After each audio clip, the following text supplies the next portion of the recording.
Oh là là, elle va faire mal celle-là. Oh, la fessée de ouf quand même. Franchement, assez compliqué, hein. Marseille, là, il va falloir qu'ils se mettent en place, hein. Salut à tous, footeuses et footeux de famille, c'est Thomas. Fin du match entre le Montpellier Hérault et l'Olympique de Marseille dans cette clôture de la 12e journée de la Ligue 1 Conforama.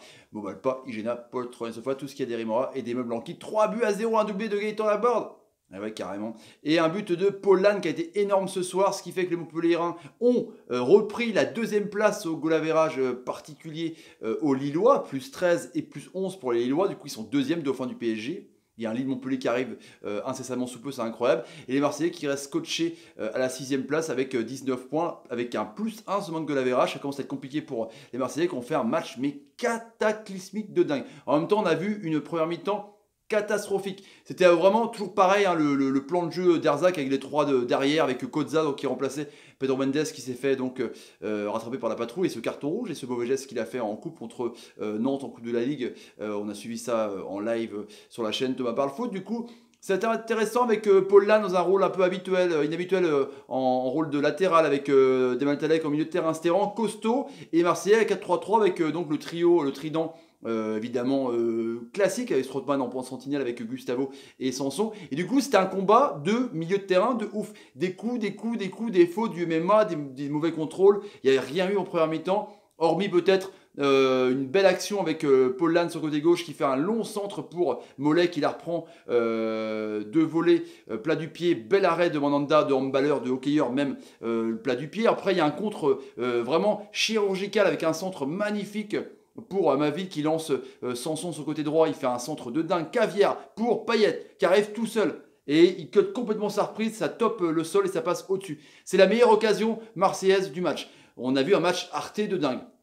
On s'est dit sur le chat ensemble, qu'est-ce qui va se passer? On va se faire Yache Spaghetti. Et deuxième mi-temps, ça a recommencé pareil, avec Montpellier quand même qui commençait à presser haut et qui gênait la relance des Marseillais, si on peut appeler ça des relances, parce que c'était vraiment tout ripou la technique, hein, avec Laborde et l'ami Delors qui pressaient tellement haut Rami, Camara, qui du coup balançaient des longs ballons et ça tombait sur personne. Thauvin a été catastrophique. C'est le match le plus catastrophique pour moi de Flotov de ses buts de saison. Il a loupé tout ce qu'il voulait.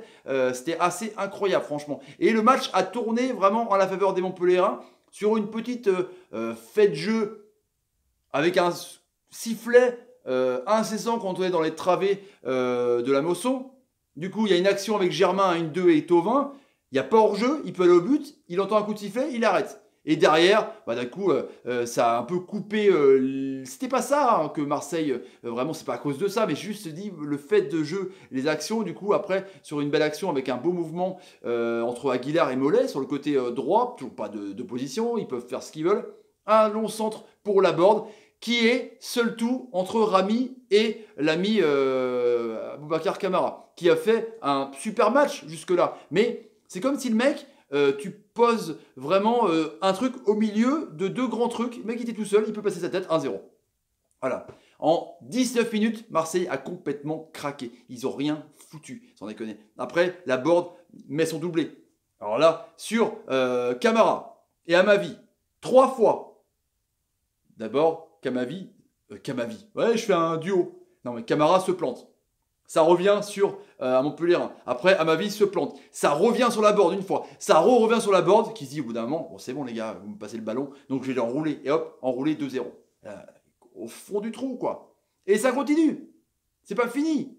Sur une superbe passe dans les 16 mètres de Mollet qui était très très bon. Encore une fois l'ami Mollet. La blague après j'arrêterai.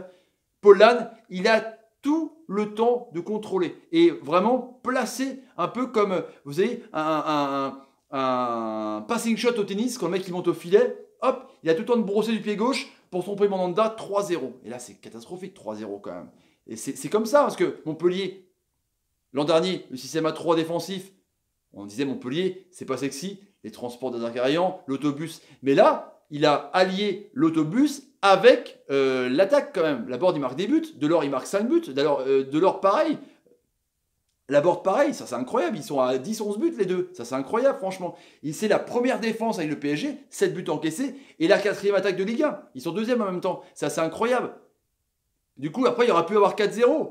sur une frappe encore une fois, une reprise de la board, Mandanda fait une parade de ouf. À la fin, les Marseillais sont un peu bousculés, ils sont un peu révoltés avec une frappe d'Amavi, avec une frappe de Gustavo. Mais une grosse frappe d'Amavi, il avait fait une déjà, je me rappelle, la semaine dernière, mais il a boxé par le compte qui a été vigilant.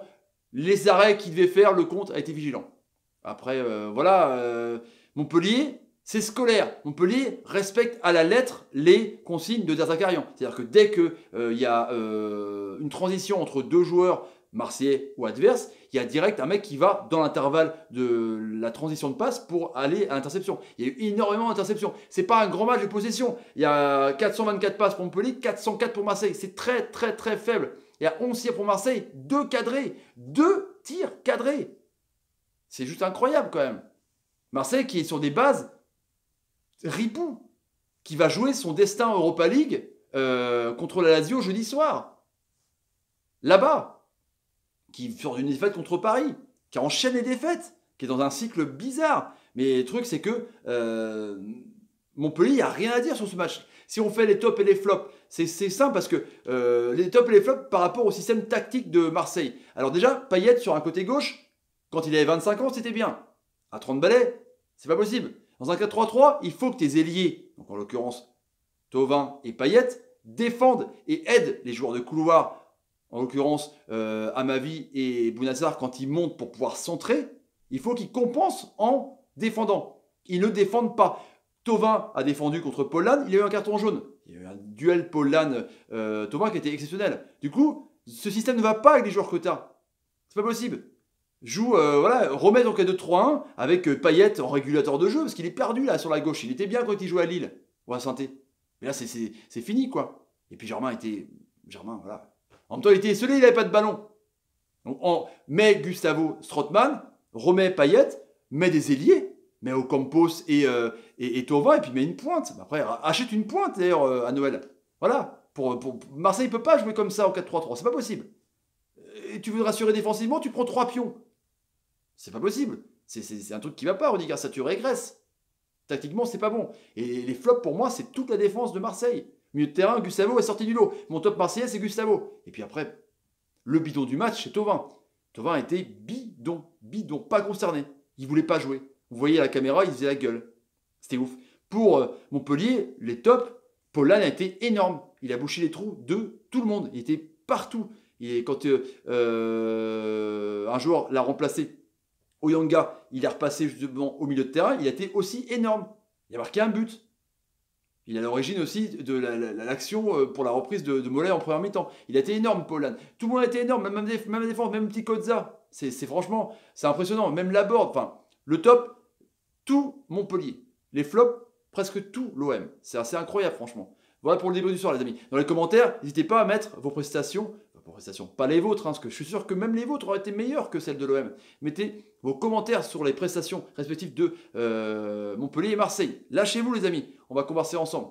Allez, je vous laisse pour le débrief, c'est terminé. Si vous avez envie de vous abonner à la chaîne, n'hésitez pas. Tapez sur ma ganache, bientôt 15 000 abonnés, je vous en remercie. Partagez la vidéo sur Twitter, Facebook, Instagram, Snapchat, c'est important. Et suivez-moi sur tous ces réseaux sociaux, Facebook, Instagram, Snapchat et Twitter. Tout s'appelle Thomas Parle Foot, c'est assez simple. Voilà les amis, je vous dis à demain pour On Parle Foot. On parle Ligue 1, on va revenir sur toute cette analyse de la J12. On va forcément parler de Marseille. Allez, je vous les amis. Salut et salut. Et mettez des pouces. Quand l'ami Mollet. Ah oui, il faut des bonnes passes. Allez les amis, ciao. Salut.